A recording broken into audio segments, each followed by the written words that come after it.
Welcome to News Today with Universal Parks News Today. I'm Eric Morton of UPNT. Here's the news for September 5th, 2025. First of all, Tom's not here. Tom's not going to be here for the next few weeks. His travel schedule is not lining up real good with the filming schedule. He is in Hollywood right now. He was there for the opening of Halloween Horror Nights in Universal Studios Hollywood last night. A lot of great content we're going to get to in a minute. But let's go through the news, shall we?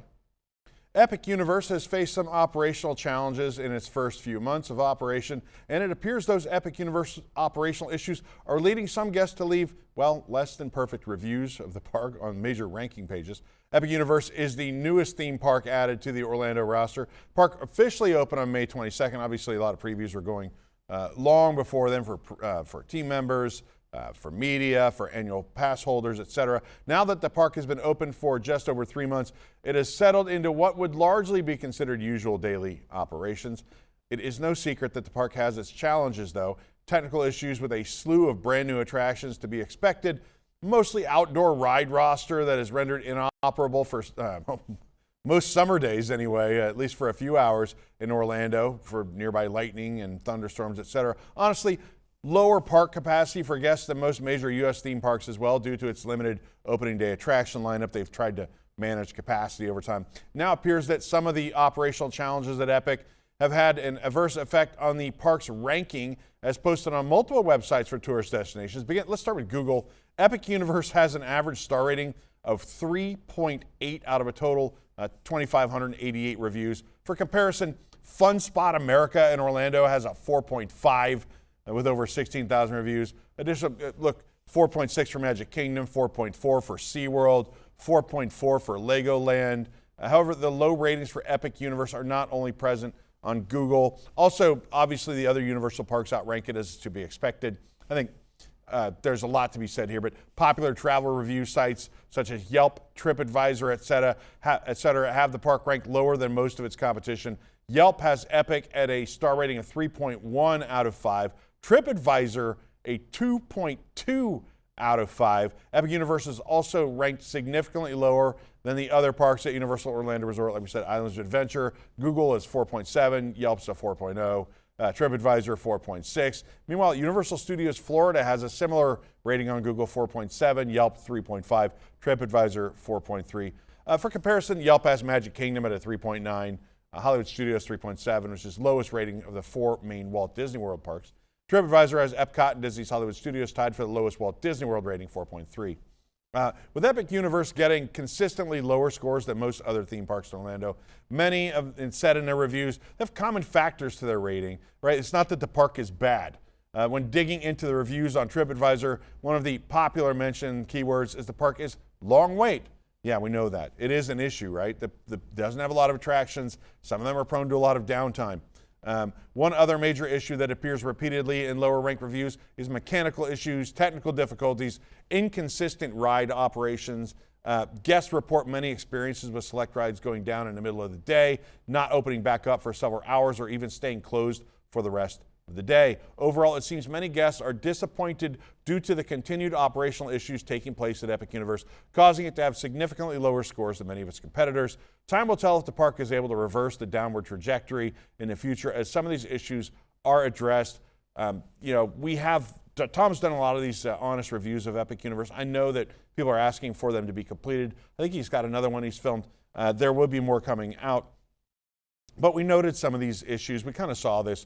Right. This isn't that Epic is a bad park. Epic has some amazing attractions, really some of the best immersion you'll ever see. I think if in retrospect, if you could kind of, draw it from the ground up, from clear ground, you might add a few more indoor attractions, a few high capacity attractions that have less tendency to go down, maybe some old school technology. We went with a lot of high tech, impressive stuff. And those things are touchy and difficult. And people are going in there. There's no annual pass for this, right?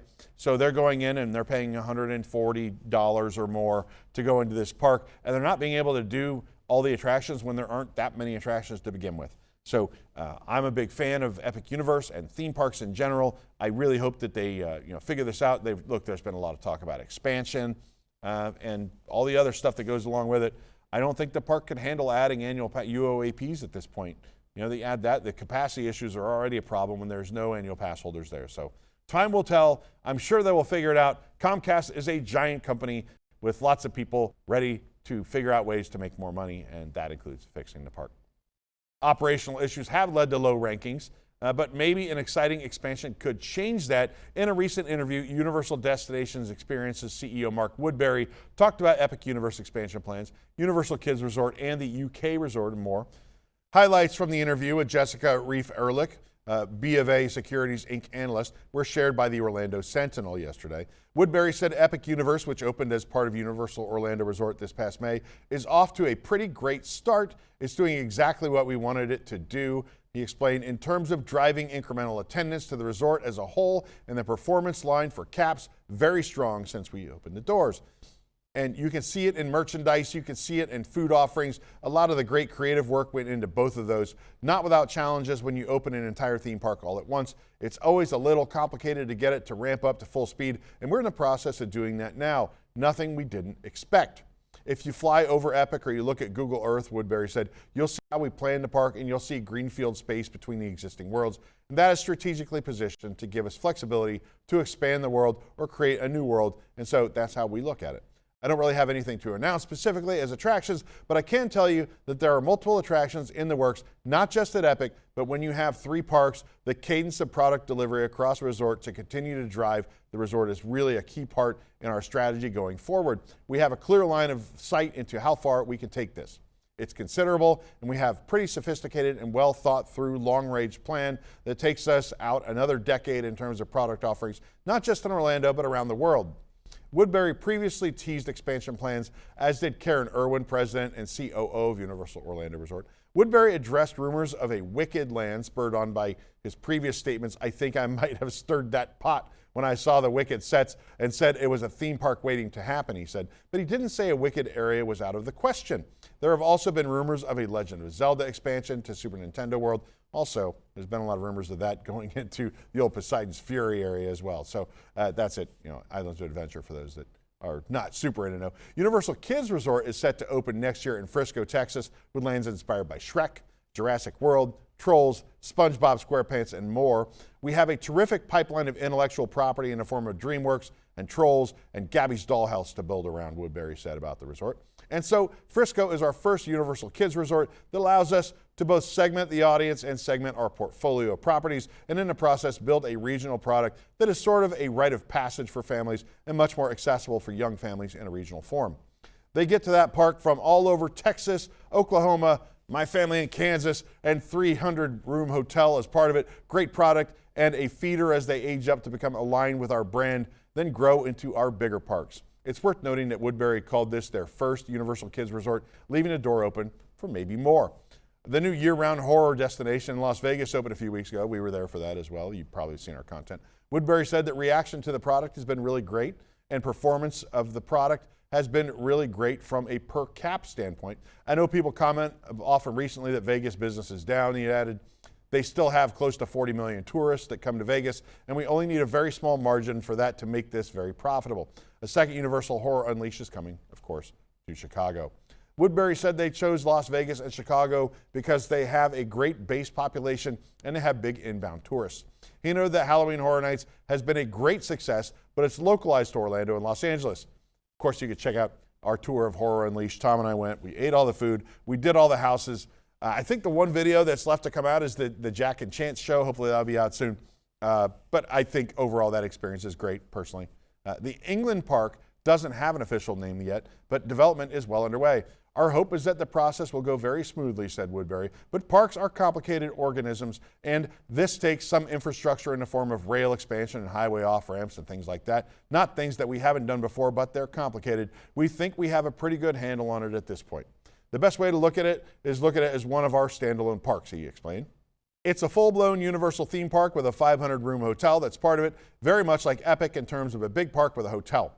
It's designed in a way that we don't see as cannibalistic to our strong UK visitation to Orlando. So we've created a different mix of attractions that we think will work great in the UK, but basically it'll perform very much like one of our standalone parks in terms of attendance, in terms of per caps, and overall EBITDA performance. With regards to the UK weather, Woodbury said, you design it in a way that allows you to really take advantage of the great weather and protect against the inclement weather as best you can. But Japan, it gets very cold in the winter, very hot in the summer. China has its cold climate as well. The issue in UK is precipitation, but you'd be surprised to find it's a lot less than Orlando. I wouldn't be surprised. And it just rains. It rains less and more frequently, which is not a bad problem. The torrential downpours are a bigger realm. No attractions or lands have been confirmed for the UK park, by the way. Woodbury did address the differences in creating a theme park for an international audience, stating, when you get into the detail of design, the main product is Universal and it's Universal branded IPs, but then you get really focused. Menu is very unique culturally. You have to pay close attention to that. And the other place where international development is unique is around humor. Humor varies differently in different cultures. Well, best of luck to them. There's a lot going on, a lot of balls in the air over at Universal right now. This program is brought to you by our official travel agent sponsor, Be Our Guest Vacations. Your dream vacation begins with Be Our Guest Vacations and their concierge team of expert vacation planners. Head over to WDWNT.travel and their team will design your next magical vacation. Tickets to Epic Universe, other Universal parks, to hotel reservations, and more. The best part, their concierge services are 100% free, so book today. HHN around the world. There's so much to share that this show couldn't possibly contain all of them. We'll start with Orlando.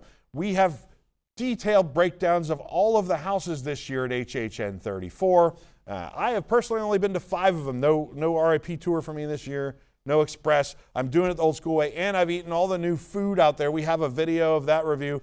Jill and I did it along with our friend Nana. We did all the new food, reviewed it all. There's some great stuff. There's not so great stuff. It's exactly what you expect from a theme park. What I've seen from the houses so far, this is a really strong year. The first night I only did 2 houses. I did El Artista and I did the WWE Wyatt 6 house. I think both of those would have been the best house last year. I think this is one of the strongest years in a long time for HHN. I think the houses are great. I think the food offerings are great. I think scare zones are great. Art the Clown, I mean, will you guys leave Art the Clown alone a little bit? A pack of young dudes were just running up shouting, Art! I mean, it's like 10 dudes like surrounding him, chanting his name. Like give the guy a little space, right? I don't know. I think it's great though. So we have all the Orlando content out there for you. Then Osaka opened. So Universal Studios Japan, we have a bunch of those house tours. Hiroki was out there in Japan for us. Got a lot of that, a lot of footage there, some interesting stuff as well. And, you know, Japan is its own sort of thing, but there's a lot of interesting stuff and some overlap. And please check those videos out right here on our channel. We have some articles on our site as well. Finally, we get to Hollywood. Tom was there for the opening last night at HHN 2025 and Universal Studios Hollywood. We have a lot of POV videos up. There's some, man, they let you film in the houses there. They let everybody film in the houses there. And there's some really cool stuff. I've been through it. One notable difference, it looks like the Terrifier house in Hollywood, well, the one in Orlando has a wet path or a dry path. You pick. Do you want to get wet? Do you want to stay dry? And you can pick. And a lot of people are posting social media content of saying, hey, here's me before the wet side. Here's me after the wet side, a little wet. Hollywood, you don't get an option for dry. Everybody gets wet in Hollywood. So this seems like a lot of fun. We'll have more content coming throughout the next coming days out there too. But so much on our YouTube channel, so much on our site. Check it out. NBC Universal's latest plan for Universal Studios Hollywood suggests that WaterWorld will be replaced by a new attraction.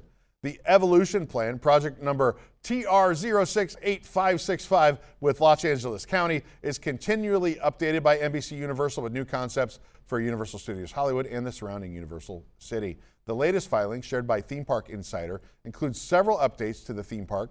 T3 on the concept map is the current site of the WaterWorld Theater. It's labeled here as new theme park attraction with food and beverage retail. The 20-minute stunt show based on the film of the same name opened at Universal Studios Hollywood in 1995. What an awesome show, but what a bizarre IP to attach it to. I mean, a thing that's really recognized more for its sort of failure of a big budget film, but what an amazing show. The film was panned, the show was critically acclaimed and earned a 1996 Thea Award. Universal has not confirmed the closure of WaterWorld. It's possible plans could change, so take that with a grain of salt. These are all speculative things. The map also includes new attractions at sites T2, T4, T7, and T11. These include 2 spaces on the back lot, likely additions to the studio tour promised by Universal when they announced the closure of Fast and Furious Supercharged, a future destination venue, and new parking tram maintenance area. Those are both designated at the end of City Walk on a site currently used for HHN houses. The other most notable projects are H1 and H2, two 500-room hotels. One has been publicly in the works for a while and will replace the current security area. The second hotel has been rumored but not confirmed until now. It's located behind the Frankenstein parking structure right next to the track of Fast and Furious Hollywood Drift. That's the new coaster opening next year. As a result of the first hotel replacing security, a new security plaza will be constructed. This is on the map at P4 as a new transportation hub, taking over a surface parking lot. The plan also includes new and expanded studio facilities like office space and stages. Of course, you can watch our video of that awesome WaterWorld channel show right here on our channel. 5 years after the parade's last performance, Universal Studios Japan confirmed that Universal Spectacle Night Parade Best of Hollywood is permanently closed. Universal Spectacle Night Parade Best of Hollywood debuted back in 2018. In 2019, it received the THEA Award for the Best Live Show Spectacular. When COVID-19 hit, the parade ceased operations and never resumed performances. Universal Studios Japan said in a release this week that the parade has ended. We are committed to continually delivering world-class experiences that exceed our guests' expectations, and we appreciate your understanding. The announcement isn't a surprise, as some of the floats were reportedly destroyed years ago. All of its Jurassic World floats live on as part of the daytime Universal Mega Movie Parade at Universal Studios Florida. The parade featured units inspired by Harry Potter, Transformers, Jurassic World, Despicable Me, and Minions. It had 15 light-up floats, including a life-size Hogwarts Express and synchronized projection mapping along the parade route. You can support the entire team behind this show and others by joining the WDWNT Interglobe Society at patreon.com/WDWNT. Get access to exclusive content, discounted show and event tickets, and more. A special shout out to all the WIGS members watching who make this show happen each and every week. For more information on these stories and more, head on over to universalparksnewstoday.com. If you're enjoying the show, be sure to like this video, subscribe to Universal Parks News Today on YouTube. For more great content, click the bell for notifications. Make sure to select all notifications so that you never miss an episode of News Today with Universal Parks News Today. For UPNT, this is Eric Morton saying the future is whatever you make it, so make it a good one.